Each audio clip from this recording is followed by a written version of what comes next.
नमस्ते। मैं आपके लिए द्वारका नगरी के रहस्य पर आधारित एक कहानी प्रस्तुत कर रहा हूं। द्वारका का रहस्य, समुद्र की गहराई में छिपा इतिहास। द्वारका नगरी, जिसे द्वारकाधीश की नगरी के नाम से भी जाना जाता है, सदियों से भारतीय इतिहास और पुराणों का एक महत्वपूर्ण अध्याय रही है। यह कहानी शुरू होती है आधुनिक समय में, जब एक युवा और उत्साही समुद्री पुरातत्वविद, जिसका नाम अर्जुन था, इस प्राचीन नगरी के रहस्यों को जानने की ठान लेता है।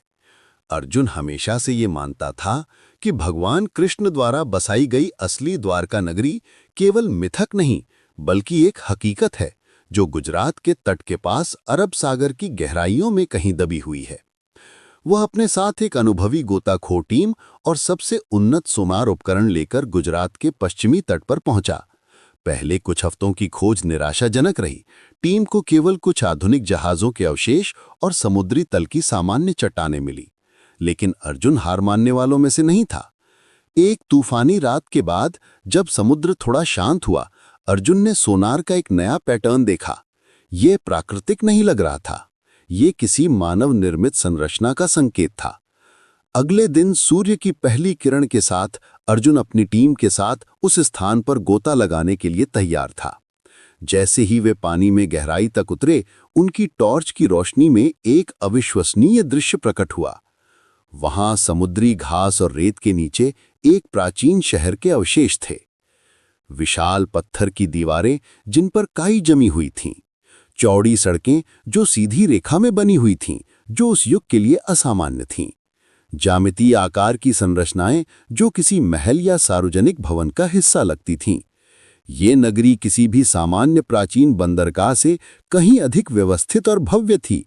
पत्थरों पर कुछ अस्पष्ट नक्काशी भी दिखाई दी, जो पौराणिक शंख, चक्र और गदा के चिन्हों जैसी थीं। अर्जुन के दिल की धड़कन बढ़ गई। ये वही स्वर्ण द्वारका थी जिसके बारे में उसने बचपन से कहानियां सुनी थीं। एक ऐसी नगरी जिसे भगवान कृष्ण ने अपने हाथों से बसाया था और जिसे यदुवंश के विनाश के बाद समुद्र ने अपने आगोश में ले लिया था। सबसे बड़ा रहस्य ये था कि इतनी विशाल और सुव्यवस्थित नगरी इतनी अचानक कैसे डूब गई। पुराणों के अनुसार कृष्ण के वैकुंठ गमन के ठीक 7वें दिन समुद्र ने प्रतिज्ञा अनुसार द्वारका को निगलना शुरू कर दिया था। अर्जुन ने शहर के विनाश के पैटर्न का अध्ययन किया। संरचनाओं के टूटने का तरीका ऐसा नहीं था जैसे किसी गैर सामान्य भूकंप या सुनामी से होता है। ऐसा लग रहा था मानो पानी का स्तर बहुत तेजी से बढ़ा हो और शायद कुछ शक्तिशाली समुद्री लहरों ने नींव को कमजोर कर दिया हो। कुछ सप्ताह की गहन खोज के बाद टीम को एक छोटे से तांबे के कलश के पास एक शिला मिली।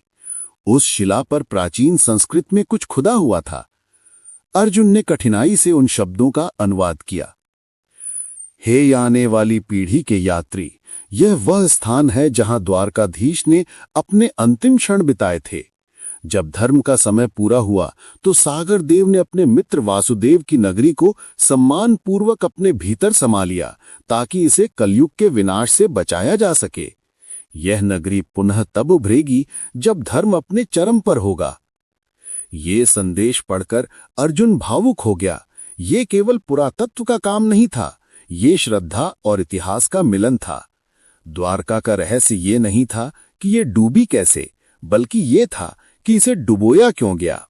ये नगरी एक भौतिक रचना से अधिक एक आदर्श, एक विश्वास का प्रतीक थी, जिसे समय की बर्बादी से बचाने के लिए स्वयं प्रकृति ने संरक्षित कर लिया था। अर्जुन ने इस खोज को पूरी दुनिया के सामने लाने का फैसला किया। उसकी टीम ने उन अवशेषों की तस्वीरें और नमूने लिए। आज भी जब हम गुजरात के पास अरब सागर की गहराइयों में उस प्राचीन नगरी के अवशेषों को देखते हैं तो हमें ये याद आता है कि इतिहास और आस्था की डोर कितनी मजबूत होती है। द्वारका नगरी का रहस्य हमें ये